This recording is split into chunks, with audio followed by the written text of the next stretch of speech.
保安學院普通培訓課程舉行結業禮，兩屆課程一共有191名學員畢業，加入保安部隊。汪艷秋報導。跳火圈、游繩，一個個高難度動作全部完成。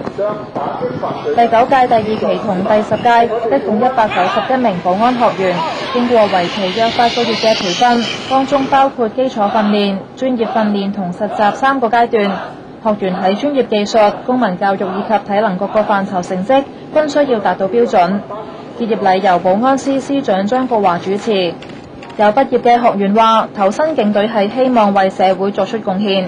就覺得警察係個任務係好有使命感同埋雖然好艱巨啊，但係我由細都覺得，如果將來可以為到澳門市民去服務呢，我都覺得感到光榮咯。咁成個過程最緊要就係學到呢個責任感同埋呢個團隊精神咯。好多嘢係自己想像唔到嘅都可以做得到咯。